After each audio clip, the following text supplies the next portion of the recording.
หนีศัตรูคู่แค้นแสนอาฆาต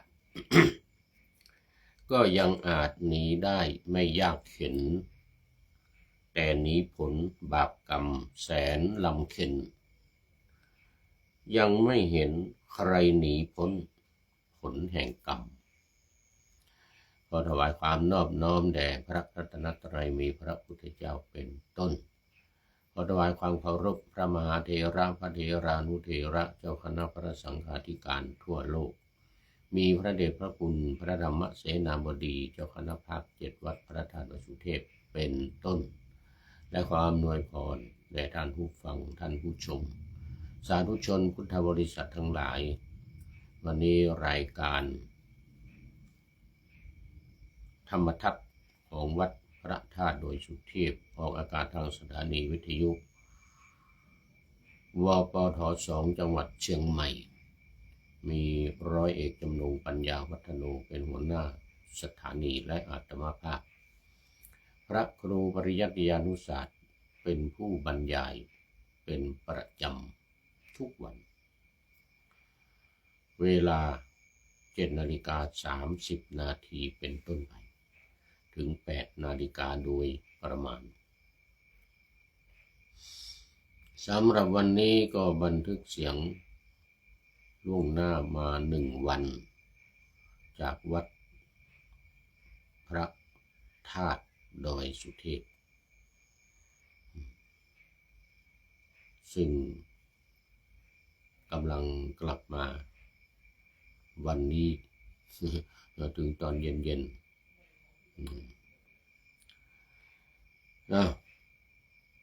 มาถึงแล้วก็ประชาสัมพันธ์กิจกรรมกิจการงานของวัดพระธาตุดอยสุเทพเสียก่อน ก็1 งานศพวันนี้เพิ่มมาอีก1 ศพมี2 ศพแล้วตอนนี้1ก็คือศพของหลวงพ่อทองดีวัดพระธาตุดอยสุเทพตอนนี้ก็บำเพ็ญกุศลอยู่ที่ศาลาบำเพ็ญบุญหอประชุมศาลาหอประชุมเวลาบ่าย4:30ตอนเย็นเนี่ยทุกวันนี้ก็มาไม่ทันวันนี้ไม่ได้ไปร่วมคือมาถึงมันก็เขาจะไปก็ทัน5 โมงเย็นนะ4 โมงกว่า5 โมงเย็นแต่ว่ามันไม่รู้เวลากำหนดการตอนนี้ขอต้อนรับ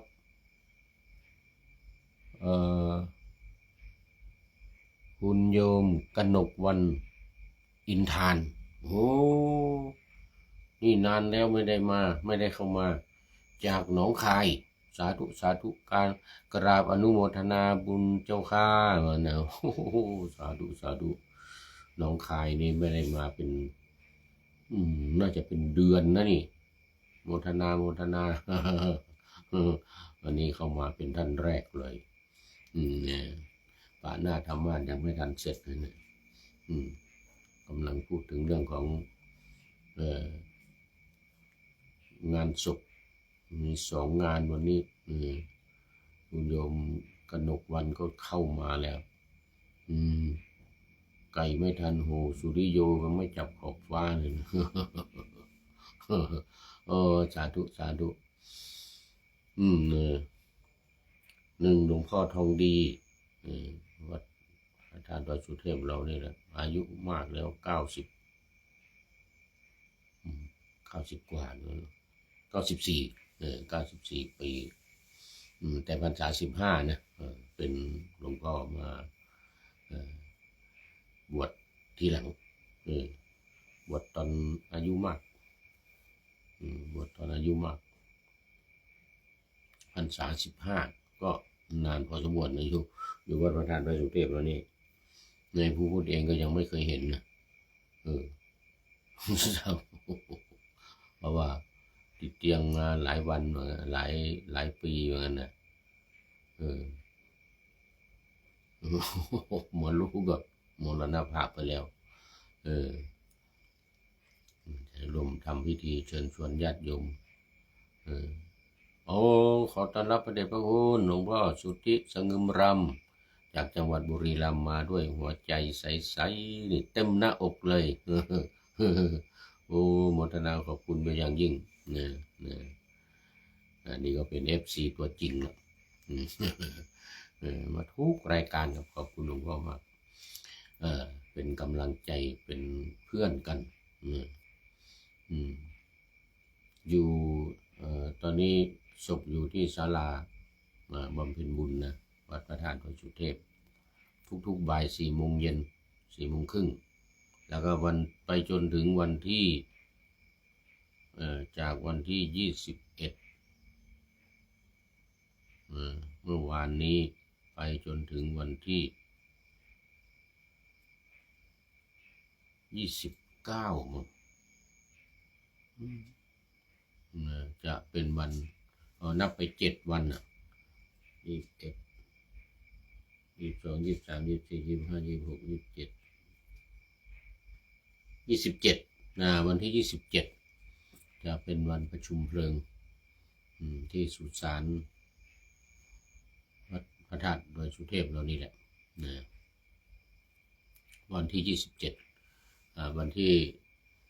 21ถึงวันที่27แล้วก็อีก1 ศพอีก1 ศพที่เป็นเหลือแต่ร่างไม่มีวิญญาณนี่นะลืมชื่อไปนี่เป็นเนี่ยคนทำงานอยู่บนวัดพระธาตุดอยสุเทพนี่แหละอายุ24อันนี้ศพอยู่ที่ศาลาอเนกประสงค์ในหมู่บ้านสุเทพในหมู่บ้านสุเทพก็ประชาสัมพันธ์ให้ญาติสนิทมิตรสหายญาติโยมสาธุชนวัดพระธาตุดอยสุเทพได้ร่วมกันบำเพ็ญกุศลเมื่อกี้นี้ FC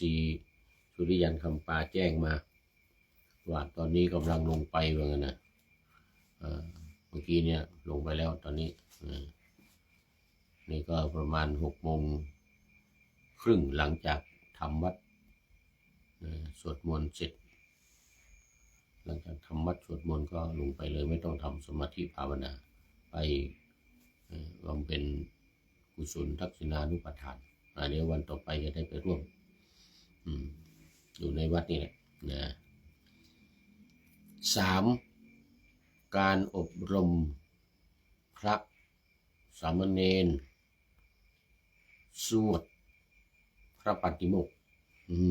สำคัญมากและการสัมมนาพระธรรมวินัยด้วย2 เดือนตั้งแต่วันที่24 กุมภาพันธ์จนถึง24 เมษายน2 เดือนเต็มก็เชิญชวนญาติโยมมาร่วมกันเป็นเจ้าภาพถวายภัตตาหารเพลเช้าเพลแล้วก็น้ำปานะคุณโยมทิพวรรณสาธุทิพวรรณสินทุวงศ์มาแล้วนี่ก็ FC ตัวจริงเหมือนกันเข้ามาทุกรายการเหมือนกันคุณโยมทิพวรรณสินทุวงศ์เดี๋ยวพูดถึงศพมานะเดี๋ยวการสวดปฏิโมกข์และสัมมนาพระธรรมวินัยมีพระเนน36 รูปวิทยากร8 รูปรวมแล้ว44 รูปภัตตาหารเพลก็ 1,000 บาท3,000 บาทขอไว้ภัตตาหารเป็น 3,000 บาทแล้วก็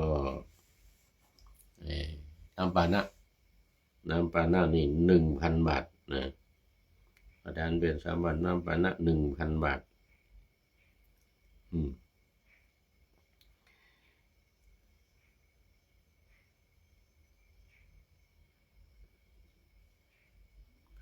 น้ำปานะ 1,000 บาทแล้วก็วันนี้เจ้าภาพก็ขออนุโมทนาท่านอาจารย์พระมหาสกลวิโรจนกิตติเป็นเลขานุการเจ้าคณะภาค 7 แล้วก็เป็นหัวหน้าทีม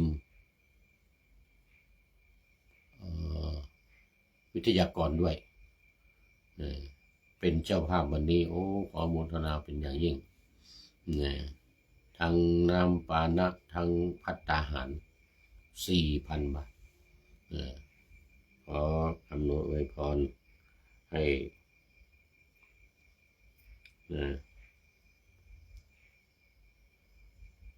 ท่านอาจารย์พระมหาสกุล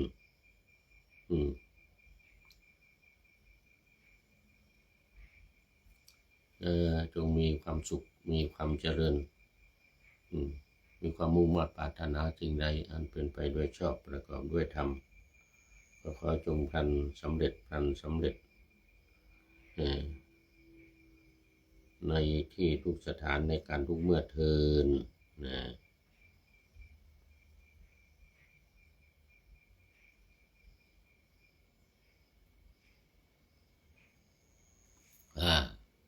แล้วก็สำหรับท่านที่จะ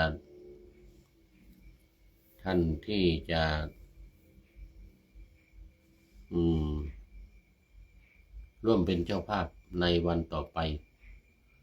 ขอเชิญติดต่อนี่แหละที่ท่านอาจารย์พระมหาสกลวิโรจนกิตติประเรียนธรรม9 ประโยคสวดปฏิโมกข์เก่งมากโดยตรงหมายเลขโทรศัพท์091 859 9053 8959053เสร็จแล้วตอนนี้มีเพิ่มเติมหมายเลขโทรศัพท์เพิ่มเติมอีกก็คือท่านอาจารย์พระมหากิตติพงศ์094 910 0443ขออีกทีหนึ่ง094 910 1043 910 1043นี่สวยดี094 910 1043ท่านอาจารย์พระมหากิตติพงศ์อันนี้ก็เป็นทีมวิทยากร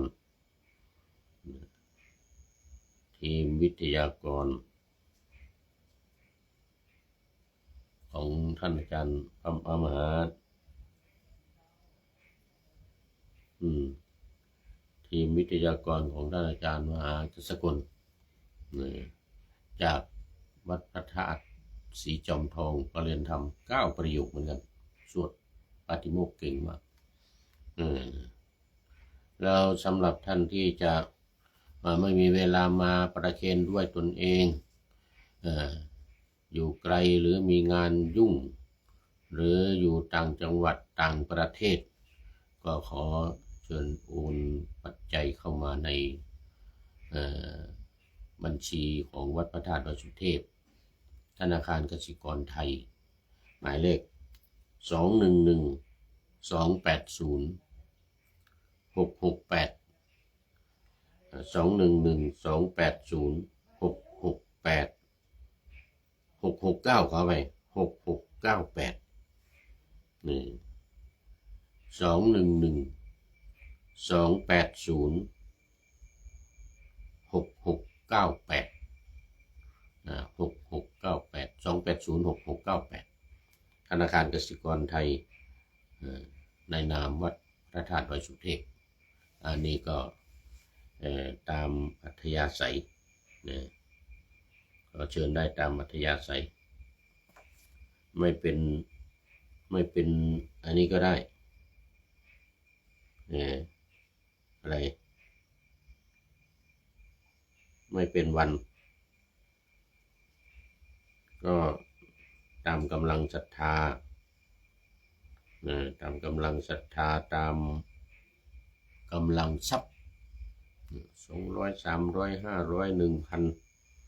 นี่ก็จะได้มาสมทบในค่าภัตตาหารแล้วก็น้ำปานะ เป็นลำดับไปนะและวันที่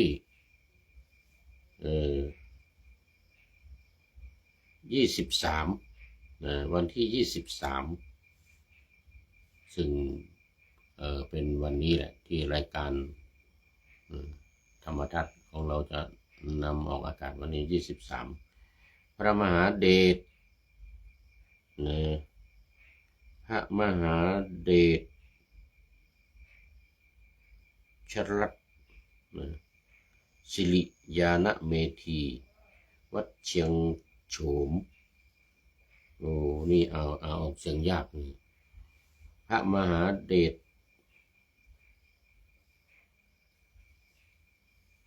ชรัตน์เดชรัชตะโอ้ท่านอาจารย์พระมหาเดชรัชตะนี่ปริญญาธรรม8 ประโยคพระมหาเดชรัชตะปริญญาธรรม8 ประโยคนะวัดเชียงโฉมเรานี่แหละวัดสาขาวัดของวัดพระธาตุวดสุเทพเรานี่แหละสิริยานเมธีวัดเชียงโฉมอันนี้ก็ทั้งภัตตาหารได้น้ำปานะ 4,000 บาทโอ้ขออนุโมทนาเป็นอย่างยิ่งทั้งท่านอาจารย์พระมหาสกุลวิโรจนกิตติทั้งอาจารย์พระมหาเดชรัตน์เดชรัชตะสิริยานเมธีวัดเชียงโฉมวัดเชียงโฉมหรือเจดีป่องอะไรอย่างเจดีป่องนี่นะในอำเภอเมืองเชียงใหม่เรานี่แหละนั่นเป็นวัดสาขาของวัดพระธาตุดอยสุเทพเรานี่ขอโมทนาเป็นอย่างยิ่งไว้ณที่นี้เอาละต่อไปก็เข้าสู่เนื้อหาของรายการเข้าสู่เนื้อหาของรายการเดี๋ยวจะหมดเวลาอีกจะไม่จบทีเดียวเรื่องบุพกรรมของพระองค์คือพระพุทธเจ้าบุพกรรมของพระพุทธเจ้าว่าพระพุทธเจ้าได้ทำกรรมอะไรไว้บ้างในชาติก่อนในชาติก่อนมาถึงชาตินี้ไปทำกรรมอะไรบ้างหรือสิ่งที่ทำในชาตินี้เนี่ยเป็นผลเนื่องมาจากชาติก่อนเนี่ยเพราะอะไรจึงต้องทำกรรมนี้แล้วก็ได้ทำอะไรไว้บ้างแล้วก็อะไรมาตามสนองเนี่ยผลกรรมมาตามสนองพระองค์ในชาตินี้มีอะไรบ้างซึ่งได้ว่ามาแล้วหลายเรื่องแล้วจะมาดูว่าผลกรรมที่ผ่านมาเนี่ยได้ทำอะไรมันจึงเป็นอย่างนี้มันจึงได้รับเช่นได้รับการต้อนรับอย่างอึกกระรึกต้อนรับใหญ่3 อย่าง3 ครั้งครั้งที่1ตอนแสดงยมกปาฏิหาริย์มากันจำนวนมากครั้งใหญ่ครั้งที่2เสด็จลงจากดาวดึงส์อีก3 เดือนจากวันแสดงยมกปาฏิหาริย์นั่นนะแล้วก็ครั้งที่3เนี่ยเสด็จลงสู่แม่น้ำคงคาหลังจากได้รับชัยชนะได้รับความสำเร็จในการไปปราบทุพพิฆภัยอหิวาตกโรคหรือไปปราบพูดผีปีศาจมนุษย์ทั้งหลายที่เข้ามาในเมืองไวยสาลีมาเรากลับมาแล้วโอ้ทั้งคนทั้งสัตว์ทั้งนาคครุฑทั้งหลายเทวดาทั้งหลายอะไรต่างๆหมื่นโลกจักรวาลเนี่ยมารวมกันที่แม่น้ำคงคาเนี่ยวันนี้เมื่อวานนี้ก็เล่ามาถึงตอนนี้วันนี้เราจะได้เล่าต่อ พระศาสดาเมื่อจะทรงทำการอนุเคราะห์แก่นาคทั้งหลายได้เสด็จขึ้นสู่เรือแก้วลำหนึ่งเนี่ยนาคทั้งหลายมันเนรมิตเรือที่จะข้ามจากฝั่งแม่น้ำคงคาฝั่งทิศตะวันออกเมืองไวสาลีเนี่ยมาฝั่งทิศตะวันตกเมืองปาตริบุตรนะหรือปัจจุบันนี้เมืองปัตตนะนั่นแหละเมืองหลวงของพระพิหารในปัจจุบันข้ามฝั่งแม่น้ำมาเนี่ยโอ้นาคเนรมิตเรือแก้วพุทธองค์ก็จะอนุเคราะห์ก็เสด็จขึ้นเรือแก้วของนาคนี่นะของพญานาค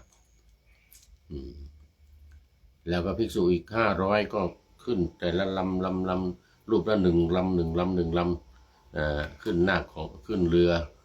ของพญานาค1 ลำพญานาคทั้งหลายดีอกดีใจโอ้โหพุทธเจ้าจะเด็ดขึ้นเรือของเรา นิมนต์ภิกษุสงฆ์มีพระพุทธเจ้าเป็นประมุขให้เข้าสู่นาคภพนำไปสู่นาคภพนู่นโอ้โหฟังธรรมกถาในสำนักของพระศาสดาตลอดคืนยังรุ่งวันแรกไม่ได้อยู่บนน้ำเลยลงไปในน้ำแล้วก็ไปอยู่ภพของนาค500โอ้โหในวันที่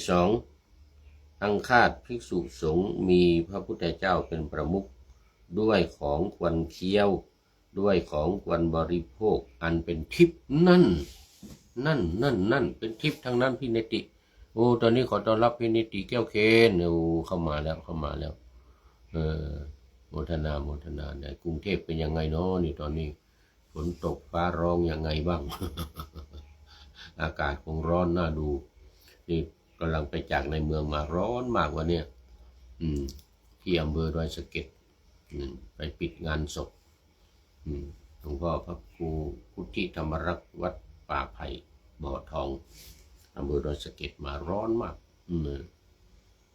นี่พี่เนติแก้วเคนFC ตัวจริงอีกท่านหนึ่ง สาธุโอ้นาคทั้งหลายเนี่ยนะดีโยกดีใจเนี่ยถวายของทิพย์แก่พระพุทธเจ้าแล้วก็ภิกษุทั้งหลาย500 รูปที่ขึ้นเรือแล้วก็เอาเรือดำน้ำลงไปในภพของนาคนุ่น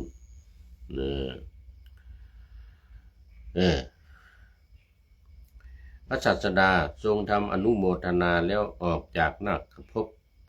อันเทวดาในจักรวาลทั้งสิ้นบูชาอยู่ทั่วจักรวาลบูชาอยู่ทรงข้ามแม่น้ำคงคาด้วยเรือ500 ลำแล้วเรือแก้วของพญานาค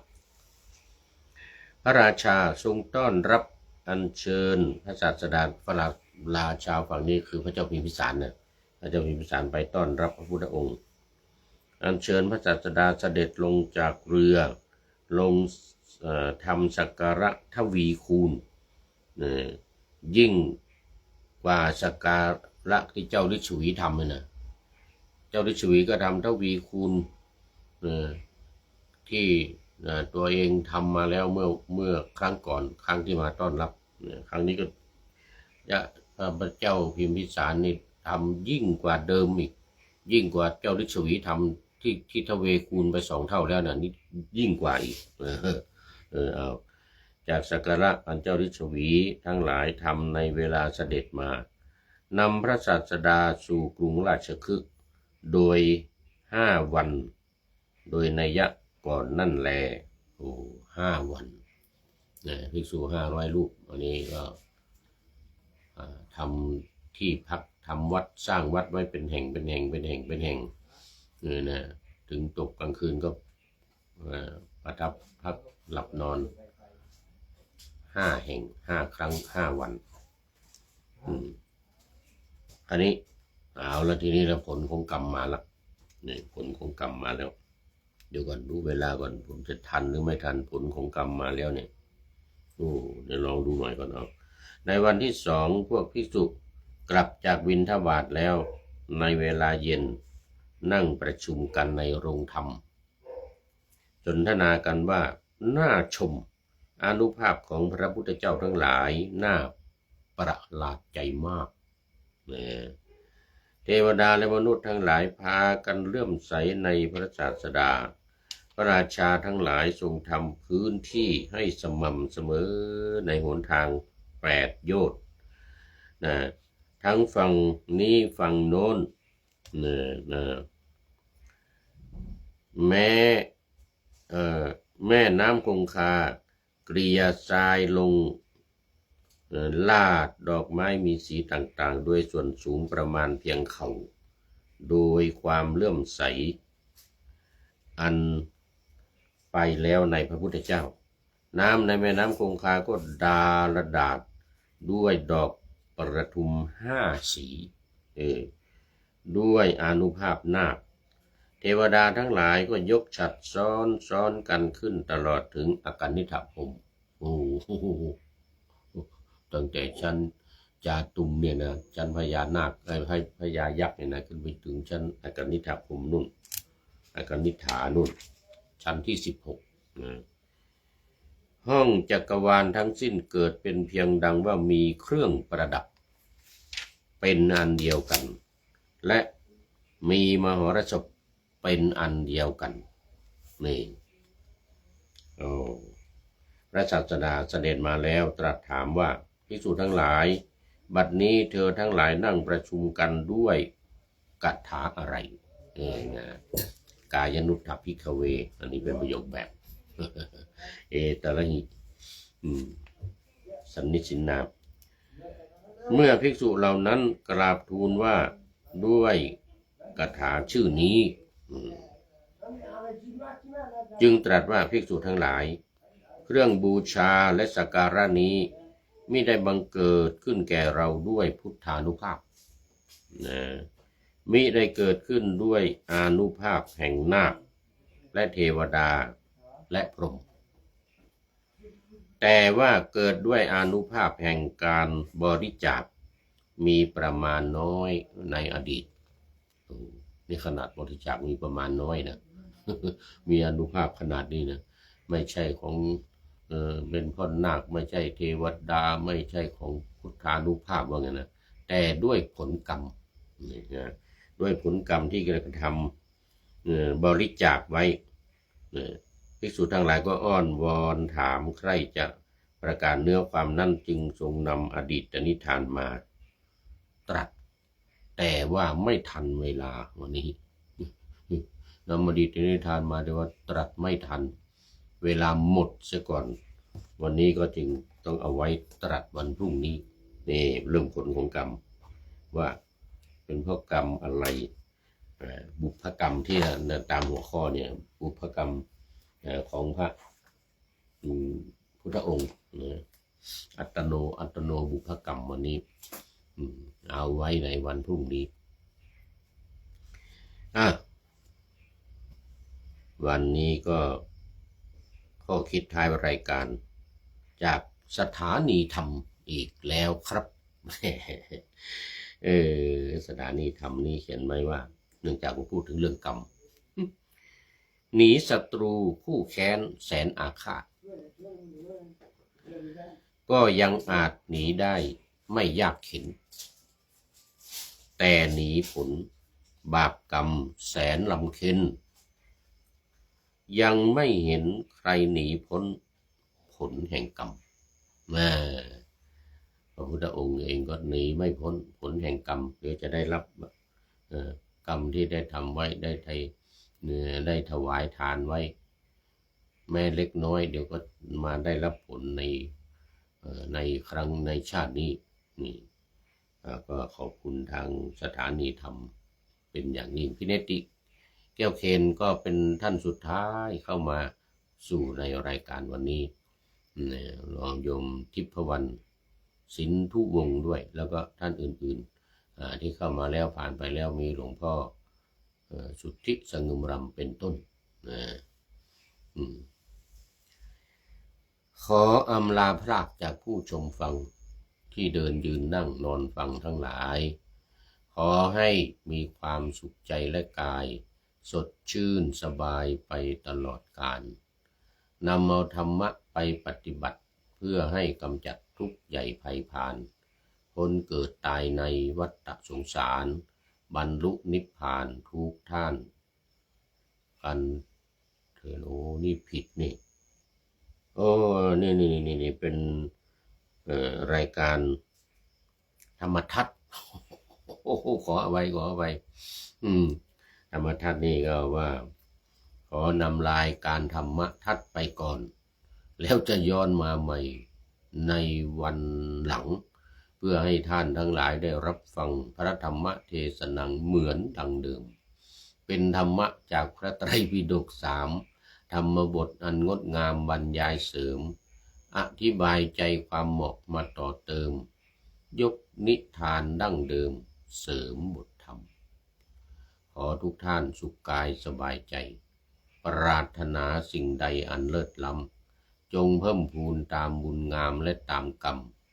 ที่ได้บำเพ็ญไว้ทุกประการขอเจริญพร